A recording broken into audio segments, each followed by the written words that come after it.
Alright, Nick, can you get a mic check? Hi, I'm Nicky. Welcome to Alpha. Life is busy. Every day we ask so many questions. What should I wear? What's the weather going to be like?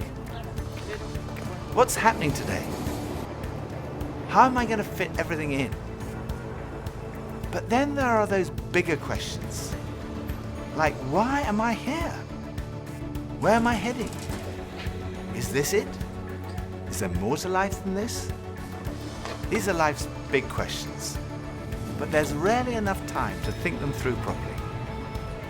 We all have different perspectives on the meaning of life and faith, and Alpha is an opportunity to explore life's big questions. This is a great place to come together and talk about them openly and honestly. I'm Gemma. I'm Toby. And this is Alpha.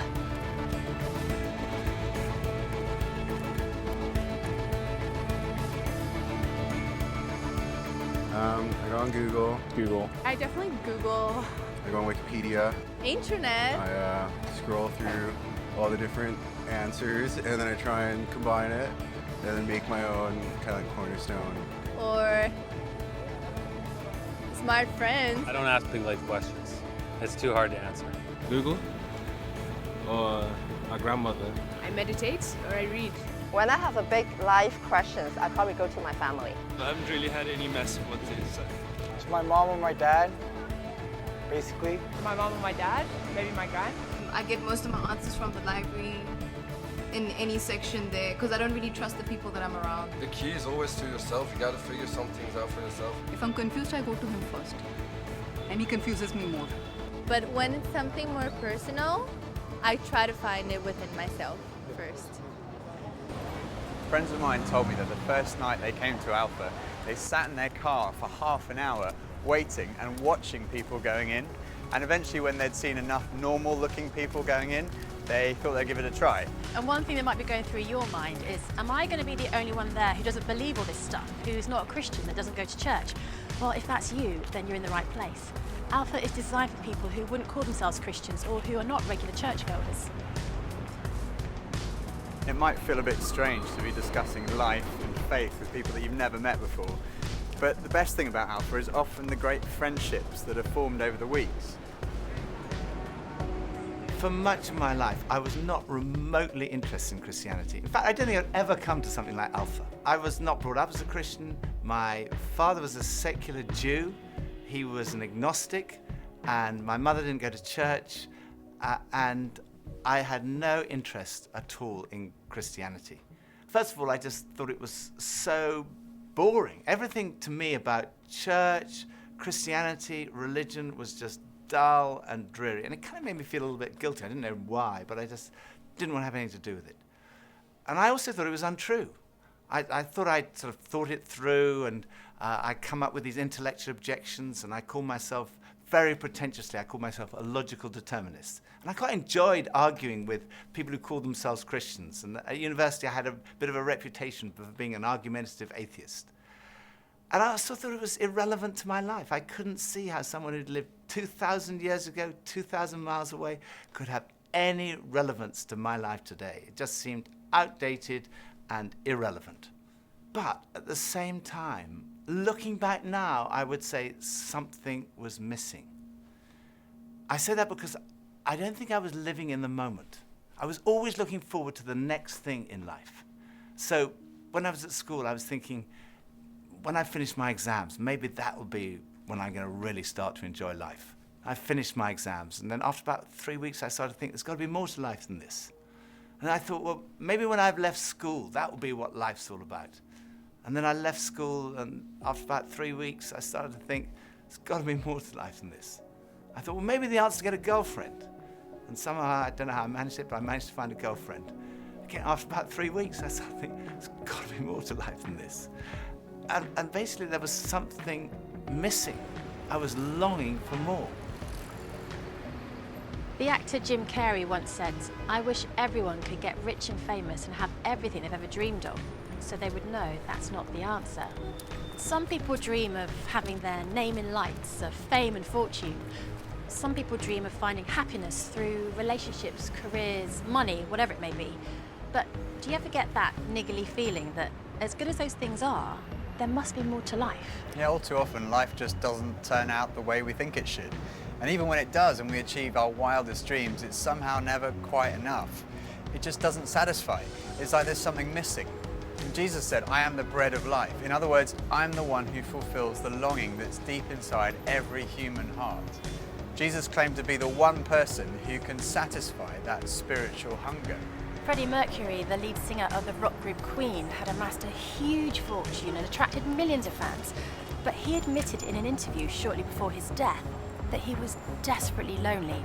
He said this, "You can have everything in the world and still be the loneliest man, and that's the most bitter type of loneliness. Success has brought me world idolization and millions of pounds, but it's prevented me from having the one thing we all need, a loving, ongoing relationship." Ultimately, there's only one relationship that is totally loving and goes on forever, and that's a relationship with God. And Jesus said, I am the way to that relationship. Jesus said, I am the way, the truth, and the life.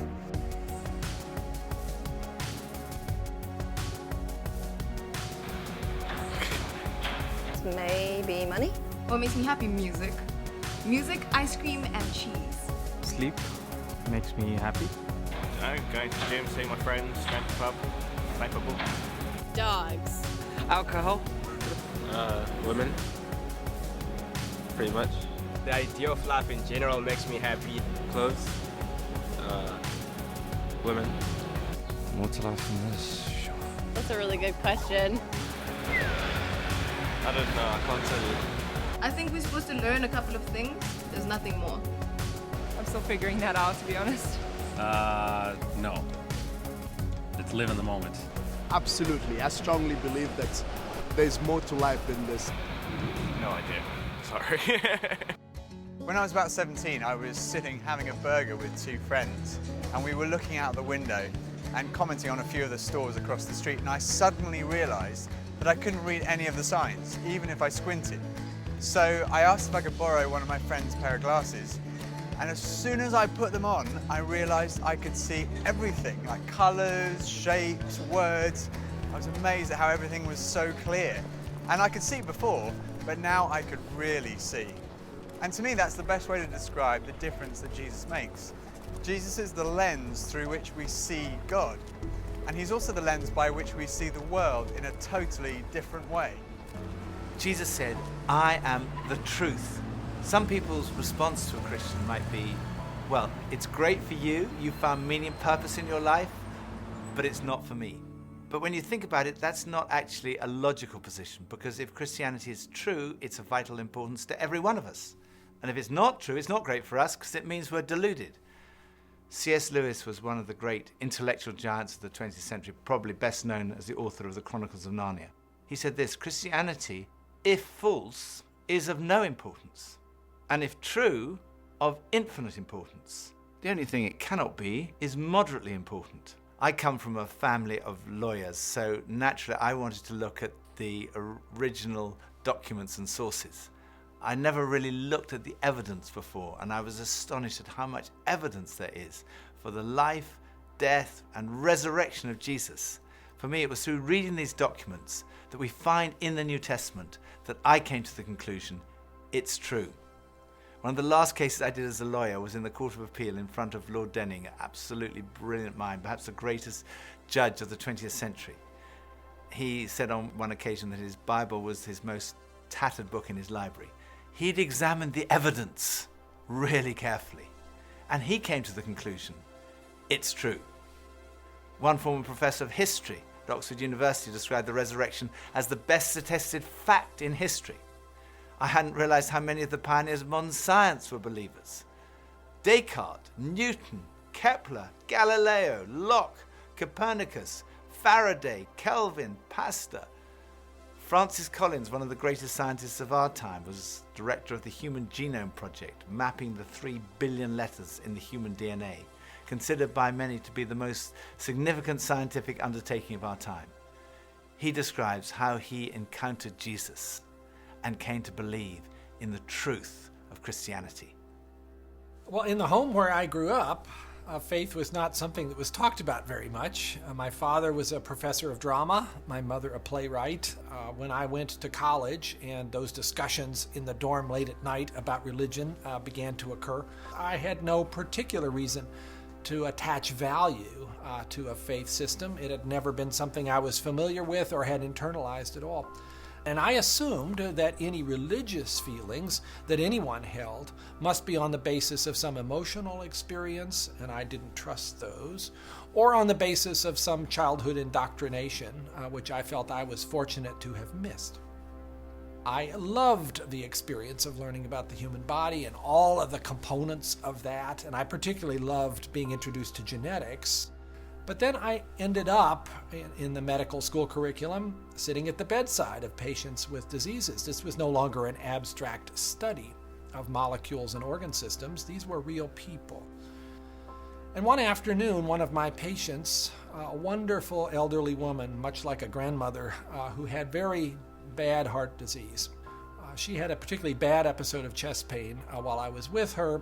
She got through it, and at the end of that, explained to me how her faith was the thing that helped her in that situation. She realized that the doctors around her weren't really giving her that much help, but her faith was. And after she finished her own very personal description of that faith, she turned to me, and I had been silent, and she looked at me quizzically, and she said, "What do you believe, doctor?" And ultimately, I had to admit to myself that her question had made me realize that I had arrived at an answer to the most important issue that we humans ever deal with. Is there a God? And I had arrived there without ever really looking at the evidence. And I was supposed to be a scientist. If there's one thing scientists claim they do is to arrive at conclusions based upon evidence. And I hadn't taken the trouble to do that.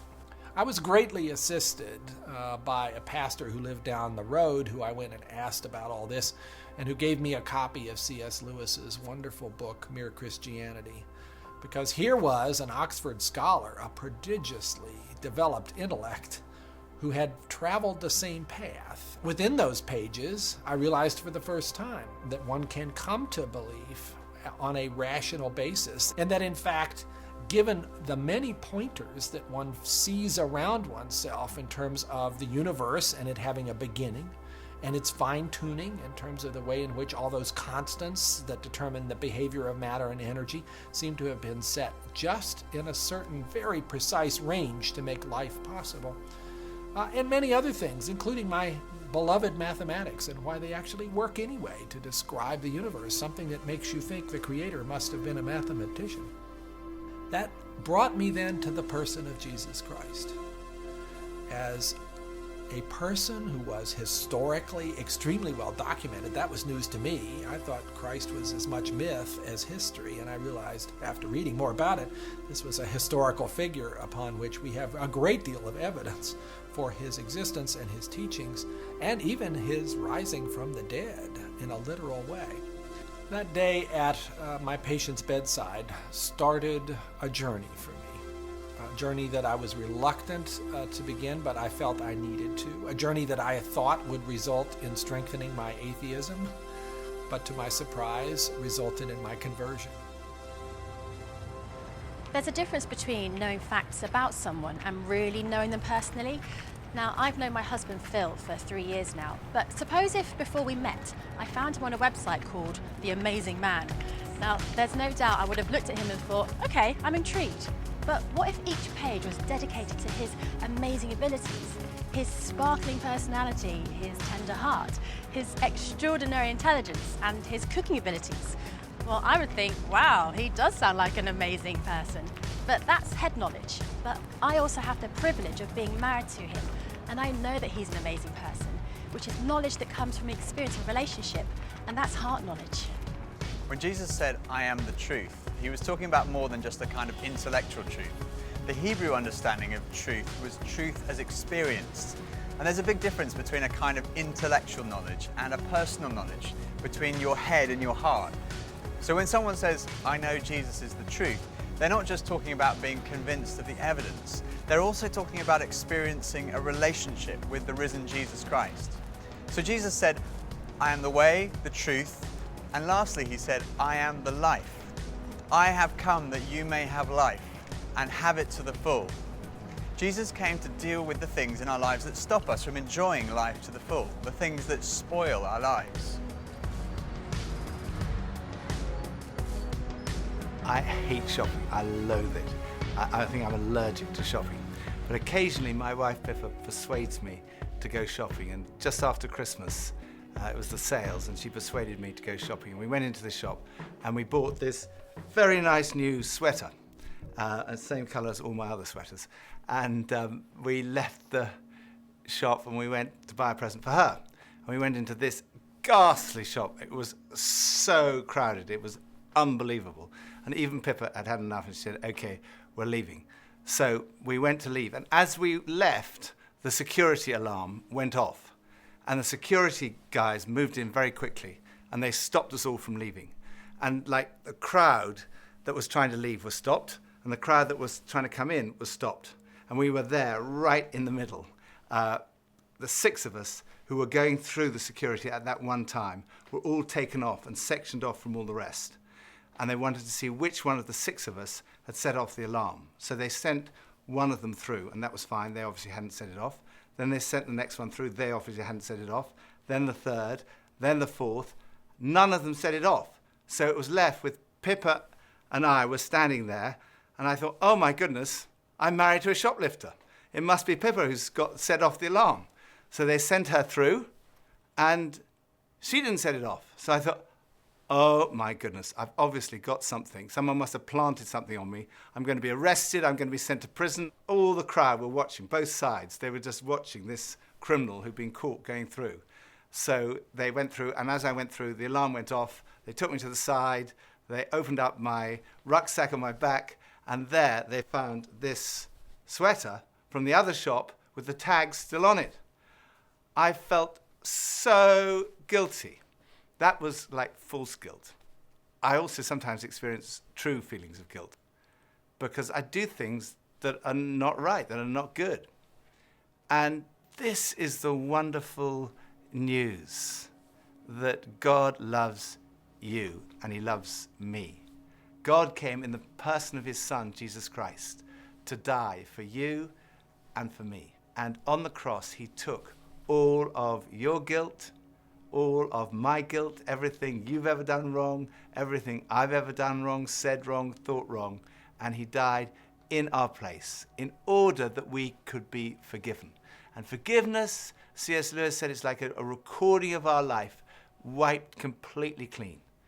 And when we receive that forgiveness, we find life, and life in all its fullness. And that's what Jesus wants for you and for me. Life in all its fullness. Life at its very, very best. I think for so many years, I always just strived to be strong in myself. And it was as if that all I needed was me and my buddies and, we'd be like invincible. But the truth is, none of us are. And I don't want to do this thing called life. I don't want to do it on my own. And it kind of feels like my longing for this light inside is now stronger than my fear of what others might think. And people often ask, well, doesn't that make faith like a crutch? And, well, maybe, but, what does a crutch do? A crutch helps you stand, and it makes you stronger. And in that case, sure, I need a bit of that. But especially when it's so much more than that. When this faith inside is also like a backbone, helping me stand tall, and help me be strong when I'm really up against it, facing those odds, whether it's on a mountain or stuck in some jungle, or just dealing with the storms, with the storms of life. Sure, I need it, I need that. But at heart, my Christian faith says that I'm known to Christ, bought at a price, blessed with light. Faith says that we're loved, regardless of our mess, regardless of how many times we fall down. And that Jesus somehow picks me up. And sure, I'll reach out to that. Why wouldn't I? I used to think Christianity was boring, untrue, and irrelevant. But when I read about Jesus, I realized he was anything but. Jesus said he's the way to God. He's the one who brings meaning and purpose to your life. He said he's the truth. He said he's the life. That true fulfillment is found in a relationship with God through him. Alpha is a place where you can be yourself. You can say what you think and challenge everything. No question is too complex or too simple. And what your point of view is as important as anyone else's. And over the weeks ahead, we are going on a journey together, an adventure to explore the questions of life, faith, and meaning. Think of it this way. If you live to be 70, you're going to spend 20 years and 3 months asleep, 10 years and 5 months watching TV, 5 years and 9 months in some form of transportation, 7 years and 6 months eating and drinking. You have approximately 570,000 hours left to live. So why not spend less than 24 of them asking life's biggest questions? Welcome to Alpha.